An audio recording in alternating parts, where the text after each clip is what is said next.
Time for Wheels with Wondra from Snell Motors on the corner of Madison Avenue and Highway 22. Good morning, Jeff. Good morning. Apple CarPlay.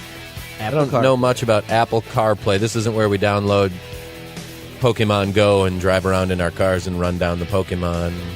Not yet. I hope not anyway. Fantastic Sounds idea. a little dangerous, but... I'll give you something to do on the review. Yes. Where do we start here? What is Apple CarPlay? Okay, so with your Apple phone, you have all sorts of fantastic features. And what they've done is they've integrated this into your vehicle, making it extremely user-friendly and less distracting. So the first thing is, and this also works for Androids, but the first thing is the navigation system. Now, the navigation system in vehicles a few years ago cost about $2,500, and they're good, maybe not great.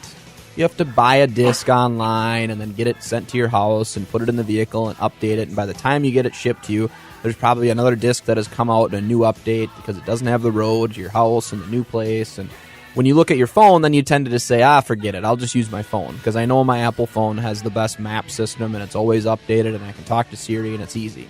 So what they've done is in 2016 they started this in GM vehicles, and 2017 now basically everything has it, but I don't think it's really being utilized. So the navigation part of it, let's say you get a vehicle that doesn't have navigation, that's something you're interested in because you travel a lot. This map system through Apple CarPlay, in my opinion, is better than any navigation system you can get in a vehicle. And what you do is you plug your phone in through the USB, like you're going to charge it anyway, and just leave it plugged in. And then you click the projection button on your screen, and this will project your iPhone onto the screen. So you have a giant iPhone on your dash, basically.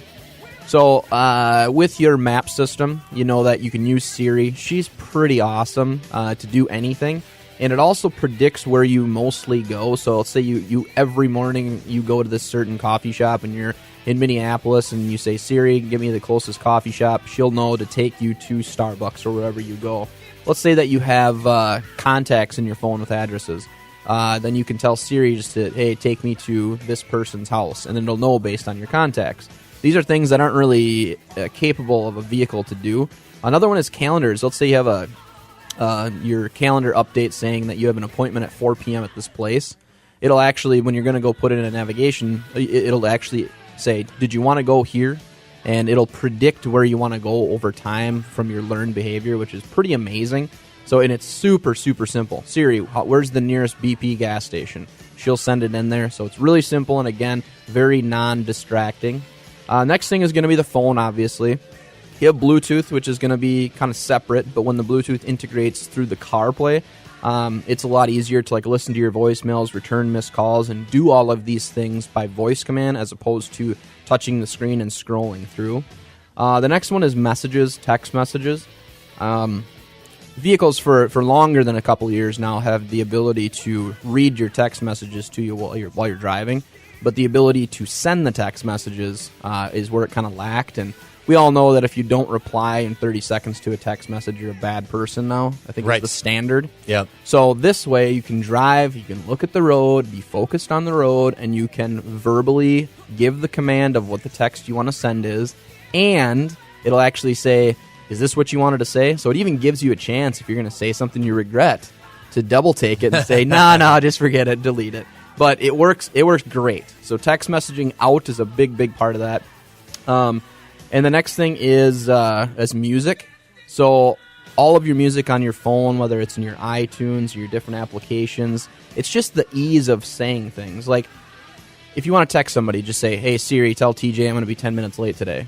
That's simple of a command. It knows to automatically go through the text messaging feature to send it, as opposed to, command 1, text, command 2, send, command 3, who do you want to send it to? And go through all that. It's really simple. So if you want to just play a specific song, you can just say that while you're driving, and it'll pick it up after you press the command button and kind of walk through it. But all sorts of different apps for music are also integrated into this. And that's the last thing. I just want to go through all these third-party apps. You can download apps onto your phone, so when you hook it up through the Apple CarPlay system, you have all these apps that pop up as available as well. So just to rattle them off, podcasts obviously is one. Audiobooks, iHeartRadio, AtBat, I believe is the MLB app, Spotify, Stitcher, CBS Radio, Overcast, which would be a weather app, audiobooks.com, Audible, Pandora, Slacker, Vox, NPR One, Clamor, and Downcast. These are all apps you can download into your phone, You hook it up through, like I said, the CarPlay system in your vehicle, and now you have all these apps in your vehicle. So, huge baseball fan, have a hard time figuring out the XM channels and when you can listen to the Twins. You can download the app, and it's automatically going to be in there when you plug your phone in. So, again, most 2016 vehicles, new or pre-owned, you're going to see this option. It says projection on your home screen in almost every 2017 vehicle. If you have been driving a vehicle for a while and you're like, yeah, I have that projection. I never knew what that was. I thought it was like a camera or something. Come back into Snell Motors, or if you didn't get it at Snell Motors, come on, talk to a salesperson. They can walk you through how to use it. And if you don't have a vehicle with this feature, but you're just really curious on how it works, bring your phone in and bring your power cord in with the USB attachment. You can plug it into the vehicle in like 30 seconds, hook you up, and then show you all those different features. It is a huge value that's included in a vehicle, as a standard option now. But again, it's a huge value that I think people are underappreciating right now, and you definitely got to try it out. There's cool. just so much. It's coming at us so fast. Remember when you used to get into a car and they're like, high beams are here, turn signals are right here, right? AM, FM radio and cassette right here, sweet, or 8-track or whatever it was back in the day. Now we're talking to our take classes. car to reply to our wife so she doesn't get mad when we don't reply to a text in 30 seconds. Exactly. It's crazy awesome. Stop down and see Jeff for the perfect day for a test drive today at Snell Motors on the corner of Madison Avenue and Highway 22 in Mankato. Thanks, Jeff. Thank you. Wheels with Wondra today from Snell Motors on Minnesota 93.